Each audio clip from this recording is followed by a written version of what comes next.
I'm going on a trip to have fun with my sisters. I'm going to use your card. Suddenly, Lucas said this over the phone. For the past few weeks, he had been coming home late, whispering on the phone with my sister-in-law, and I noticed something was off when he came home, but I never imagined he was planning a trip. I had a hunch he was probably up to something with his sisters, so I was mentally prepared. For now, I think I'll pretend to be surprised.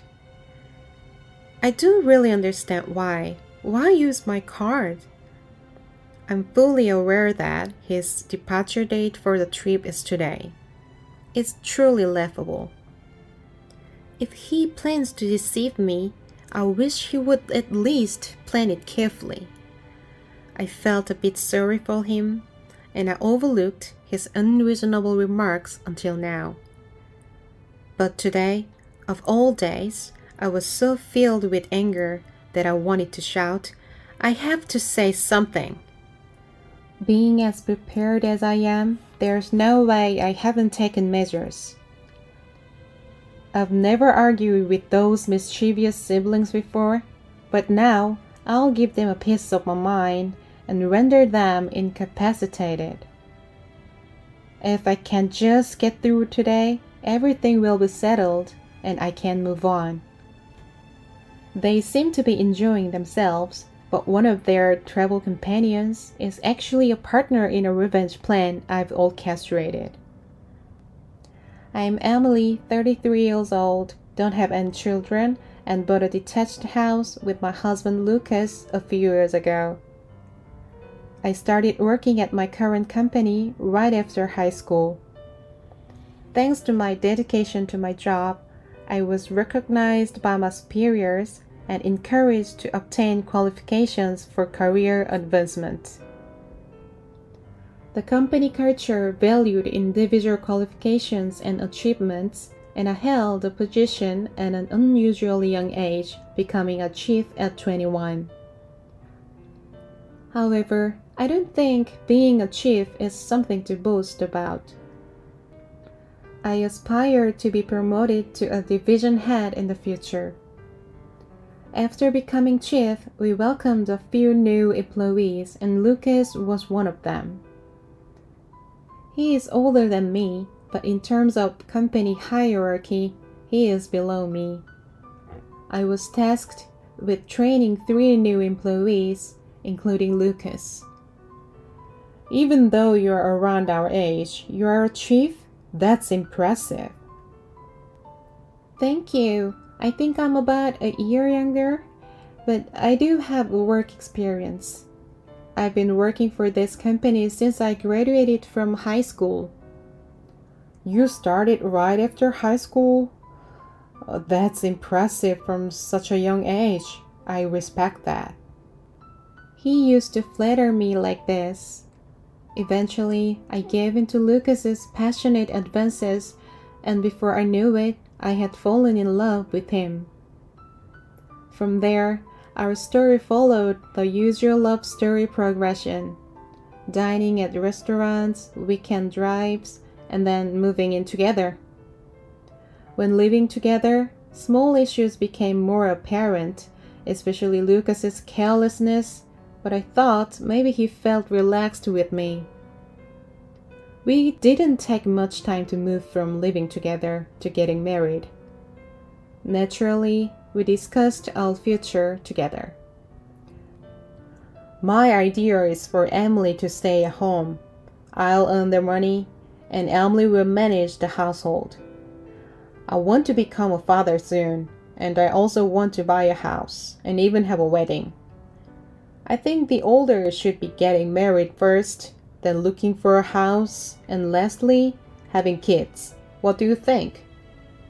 Well, your plan sounds appealing, Lucas, but I don't really think the older matters that much. However, I'm concerned about the budget. We do have some savings, but I'm not planning to quit my job. We can get maternity leave for pregnancy and childbirth, but buying a house requires a considerable amount of money, doesn't it? You have a point, but it's kind of hard knowing you earn more than me. Still, I can't give up on the idea of buying a house. I was hoping to buy one immediately after wedding. That's unrealistic. I earn more even now. As for the wedding and the house, we can plan for them, but maybe deciding whether I'll quit my job or not can wait until after we have a child. Yeah, maybe that's better. We can decide then. I intended to continue working, but if I kept listening to his demands, it seemed like there would be no end. So I reluctantly compromised.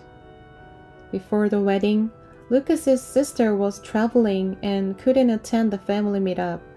As a result, the wedding day became the first time I met her.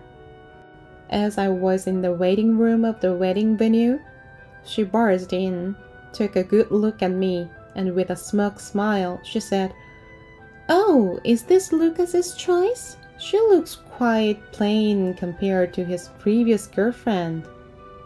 "Oh, I'm Sophia. We are going to be as sisters-in-law. I don't like formalities, so nice to meet you." Yes, my name is Emily. I'm glad to meet you." Sophia left the room with a light wave of her hand. I was left behind, taken aback by her blunt behavior. It wasn't hard to imagine that she was a problematic person. Later, I met Sophia's husband, and he seemed like a sensible person. After the wedding, Lucas and I looked at several houses and eventually found one that we both agreed on.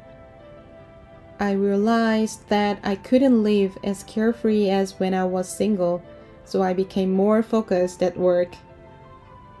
Our peaceful days came to an end on a certain holiday. Suddenly, the doorbell rang.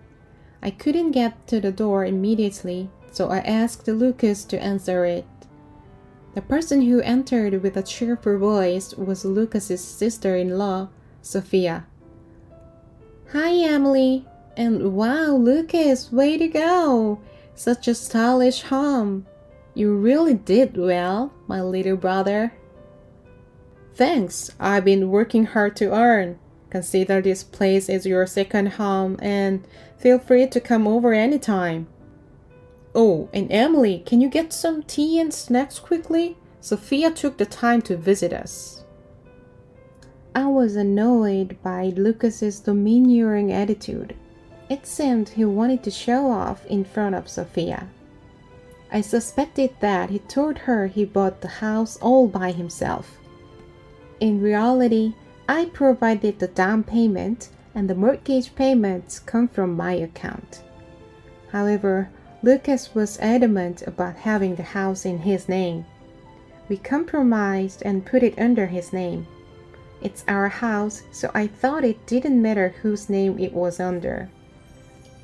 But thinking about what he might have told Sophia, I couldn't help feeling a bit displeased.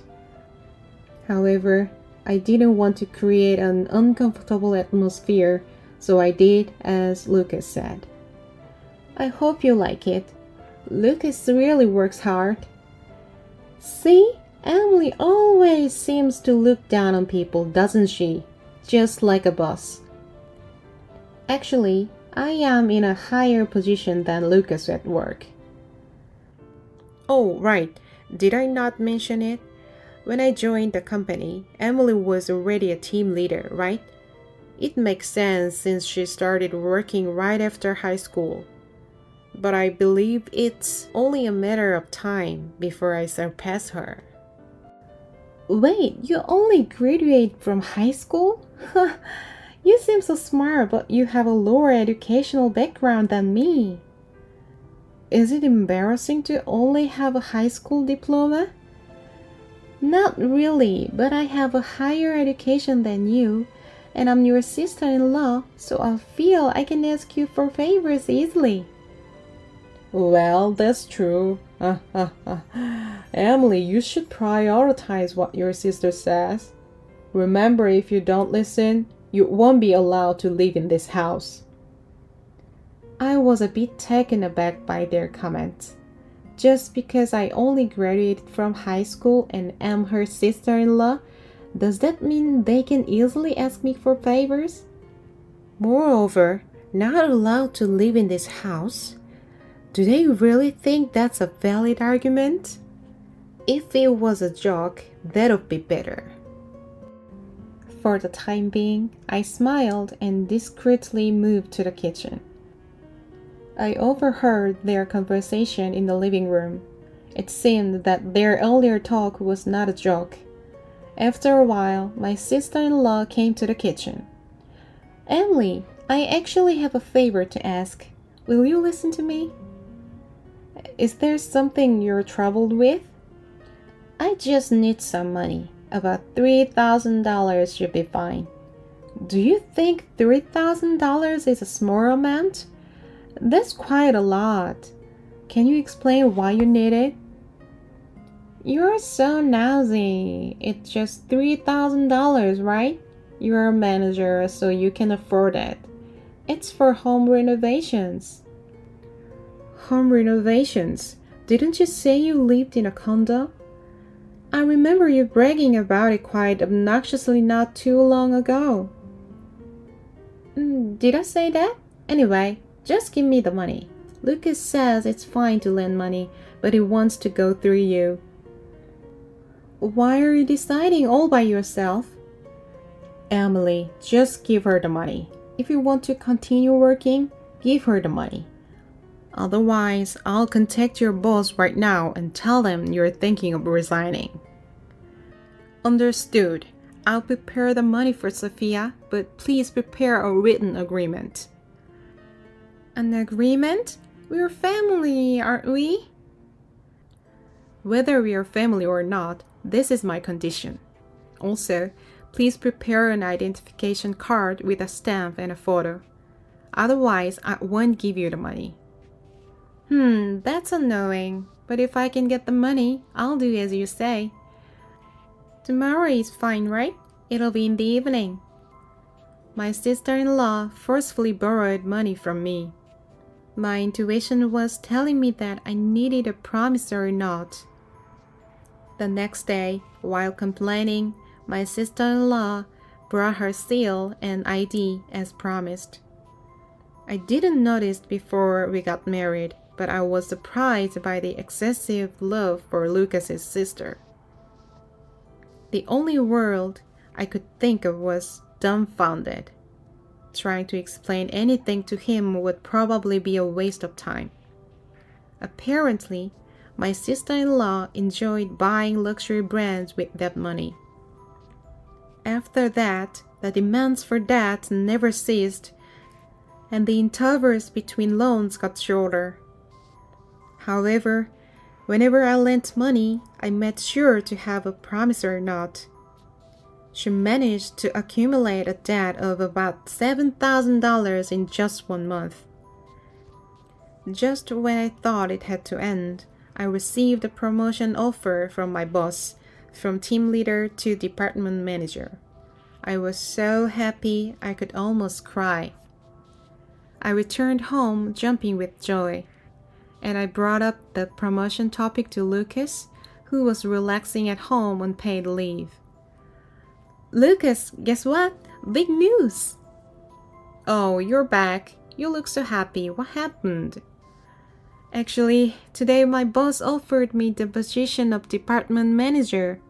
Being a general manager is my ultimate goal, but I'm just too happy to be one step closer." "Really? Why you? You didn't jokingly say, 'Yes, I'm happy,' did you?"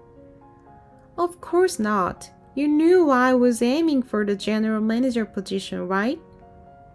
"I knew, but couldn't you at least say, 'I'll discuss it with my husband before deciding'? Don't you remember when I told you to stay home?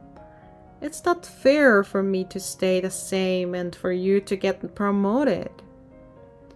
"Even if you don't agree, it's a problem. I've told you that I want to continue working, and you'll have your chance someday too." Hearing this, Lucas picked up his smartphone and started a call. From the conversation, I could guess he was talking to his sister. After a few minutes, she arrived. "How dare you, as a wife, steal your husband's promotion? What were you thinking?" "Steal? That's an unfair accusation. The workplace is meritocratic." "Are you trying to say Lucas lacks ability? Ever since you joined our family, you've been so arrogant." "Worst woman ever. Let's enjoy with her money. Let's go eat some barbecue." They went through my bag, took my bank card, and left. I tried to resist, but I couldn't against the two of them. The two left in high spirits, and I was left in tears of frustration. Marrying him was a mistake. It's true what they say about regrets coming too late. I decided to find a divorce lawyer as soon as possible. He didn't come home that night. The next day, when I went to the office, Lucas was already there, smirking and talking to me. "Thanks for the treat last night. Nothing tastes better than a free meal." On the receipt he threw at me, there was the name of a luxury barbecue restaurant and the amount $800. Furthermore, receipts from a cabaret club and host club showed an extravagant total of $4,000. I had a lot to say, but I held back as other employees started to arrive at the office. On my way home, I checked my bank account at an ATM and saw that $8,000 had been withdrawn. Overwhelmed, as soon as I got home, I exploded with anger. "Lucas, what's the meaning of this? Withdrawing $5,000, eating at a barbecue restaurant, and enjoying the nightlife? That's not your money. And it's not the money I saved before we got married." This is what I come home to, knowing it's money from before the marriage. Why should I care? Nothing's going to change no matter what you say now. Just give it up. He seemed not to want to be pursued any further and disappeared into the bathroom. I decided to end it. There's no other choice but divorce. I waited for the week to end and visited a law firm. Weeks flew by in an instant. Divorce was inevitable. Ever since that incident, Lucas was often out late at night and hardly home on weekends. I thought about hiring a private investigator. Around that time, I received a call from Ethan, my sister-in-law's husband. "Hello, is this Emily's phone?" "Oh, if it isn't Ethan. Long time no see. It's Emily." "I'm sorry for not keeping in touch. Suddenly, is my wife over there?" "Sophia, she hasn't come here today." "I see. She's been away from home a lot recently. Comes back late and goes somewhere on weekends. When I confronted her yesterday, she said she was with Lucas, so I shouldn't worry." "Oh, I see. Lucas has been the same way. Maybe they've been going out together." "At this point, I don't really care anymore, but there's something I wanted to discuss with you. Do you have a moment?" "You don't care? What could it be?" I have time. Please continue." I told him about the two of them and their reckless actions. I also told him how much debt my sister-in-law had accumulated. When I finished, Ethan let out a deep sigh. I apologized for my wife's behavior. To be honest, I'm at my wit's end. I've contemplated divorce multiple times, but just couldn't take the final step. I've gathered enough evidence for a divorce. It could be useful for you too. Be brave, Ethan. You don't need to put up with this anymore. Let's drop the hammer on these selfish siblings who only use others' money. Hearing you say that gives me courage. By the way, I think they might be planning a trip. I heard them discussing travel plans. Ethan also told me that she asked him for a long vacation and he found travel brochure beneath a pile of cosmetics. A thought struck me. Maybe Lucas too? I peeked into his secret shelf and sure enough, amidst business cards from hostess clubs, there were travel brochures. The travel plans Ethan mentioned might be right. I found a lot of brochures. I have a great idea. I explained my plan and he promised to cooperate willingly. From now on, we decided to communicate via smartphone messages and ended the call. I sent all the useful information for the divorce and started refining our strategy.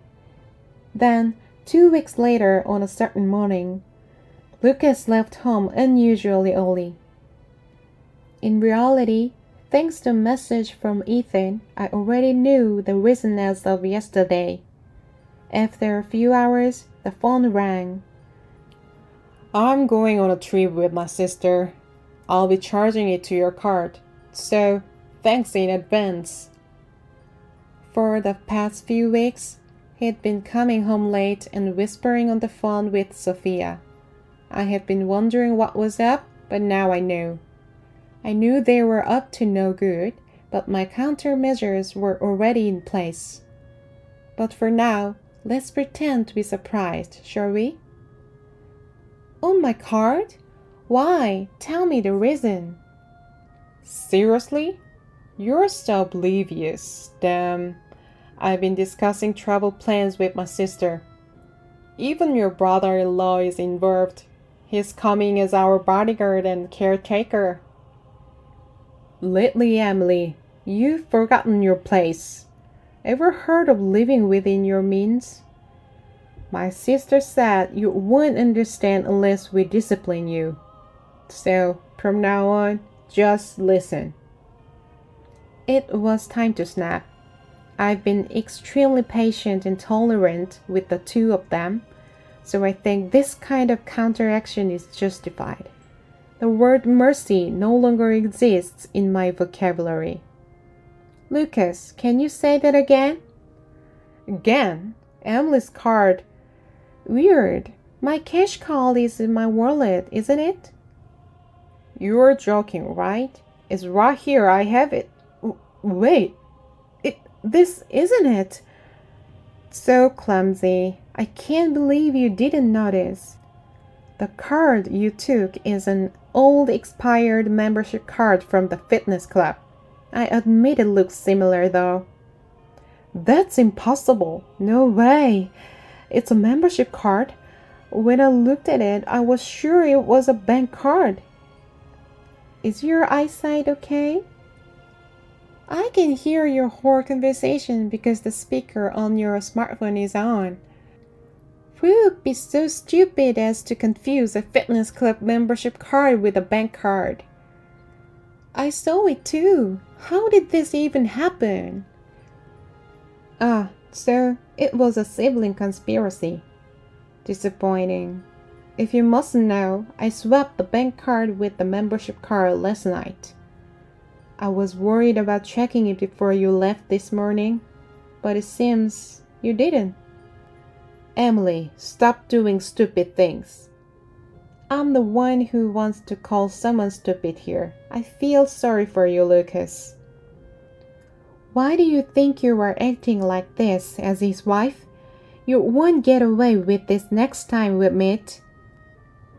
I'll be waiting with gifts for both of you. You think you can just brush this off with some random gift? Better prepare a weight of cash. We'll see. It'll be a surprise until then. Never mind about later. What will we do during our trip? Emily, aren't you sending money? I pressed the end call icon. I had nothing more to say. Then I received a follow-up message from Lucas saying, "Don't forget the money. Your brother-in-law is with me." I simply replied, "I know," and went back to bed. I was awakened by the ringtone of the phone, probably sometime after noon. There was a huge call record and messages left on my mobile phone. I answered Lucas's call after contacting to Ethan. "Why haven't you been picking up? I need the money. Please, I'm about to freeze to death." Of course, it's cold in Boston these days. February is the coldest month of the year. From the tone of Lucas's call, it seemed that my revenge plan was going well. "Weren't you relaxed because you're with Ethan? Are you not with him?" "That's what I want to know. It's so cold and Ethan has vanished." Well, in answer to your question, as siblings with dark intentions, the wife and the brother-in-law fought back. You remember when you first called and were distracted? Ethan escaped. As for Ethan, he's on a plane heading home. I was informed when he brought it. End of discussion. Got it? Are you two having an affair behind our backs? Stop that. We are purely allies for revenge. We have no intention of helping you two. Please find your way back on your own. Goodbye. I issued a final warning and hung up the phone. As time went on, Ethan's flight arrival time approached. We decided to meet with a lawyer and finalize our plans. We'll quickly divorce before Lucas and Sophia get home. I had the lawyer come to the house because I could see Lucas and his sister planning to attack me. After waiting for a while, Lucas stormed in yelling, "Emily, you better be ready for the consequences of your prank. Why don't you leave before you get thrown out?" "Ethan, I know you're in on this too. What do you mean by leaving me behind? Do you want a divorce? I want you to apologize now." "Shut up. Just sit down." The usually quiet husband's sudden outburst shocked Sophia, and Lucas was the same. Without delay, the lawyer handed his business cards to both and introduced himself. Both were stunned, just staring at the card. "Now, here's a gift from me and Ethan." Saying that, we placed a bundle of documents in front of the two of them. Their faces went pale as they read on. "What's this about alimony? Are you saying we're splitting up? That can't be." "I'd like to know the same thing." "Let's get divorced." "There's no reason for a divorce. This must be some kind of joke." "Oh, it's a joke. I'll leave you two alone. I'll be going now." If I may begin? I've been recording the verbal abuse that had become a part of our daily life, like the one you called from the trip. Our relationship is irreparable. Calm down. It's not a big deal. I am calm. You'll pay half the down payment for our home and all the remaining loan. I haven't forgotten you took my savings and wasted it. I'll get every penny back. And sister-in-law, you still owe me. I know you went on luxurious trips with Lucas. Settle it properly. Emily, didn't Lucas buy this house? It's ridiculous to argue, but I've never taken out a loan or used your money to have fun with Lucas. Sophia, please read the documents carefully. They include a promissory note for the accumulated debt. I don't remember that. Documents are just paper. There's no evidence. Says we're done. Hand over the recorder. Lucas crushed the recorder with his foot, and Sophia tore up the documents. Both acted as if they had won. So, Lucas, what do you think will happen if you destroy the playback device when the audio data is stored on the computer? Also, Sophia, you obviously wouldn't hand over the original. You both are acting pretty foolish. It's simply thoughtless. Sophia, that's all from Emily, but now it's my turn. Did you think I wouldn't know about the substantial amount of money poured into the house club? Give it back. Lucas and Sophia were in tears like children. The breakdown of the claim amount from me to Lucas is $3,000 from his assets, $7 million as a down payment for my home, and $6,000 for unauthorized use of my savings, totaling about $8 million. Additionally, there will be an added $1,500 monthly payment for my home. Next, for Sophia, due to the unauthorized use of my savings and the piled up promissory notes, the debt amount to $5,000 and $12,000 respectively, totaling $17,000. From Ethan to Sophia, considering the affair with the host, there is a consolation fee of $17,000, $6 million for unauthorized withdrawal of savings, and under the condition of not dividing any owned real estate, the total claim amounted to about $8 million. I thought Lucas and Sophia might not be the sharpest tools in the shed, and expected them to countersue, but the lawyer's note on the last page stating, "There's no chance of winning in court. A decent lawyer wouldn't take this case. It's better to repay than waste money on this," ensured our discussions concluded peacefully. I had already packed my belongings, so I quickly left the house.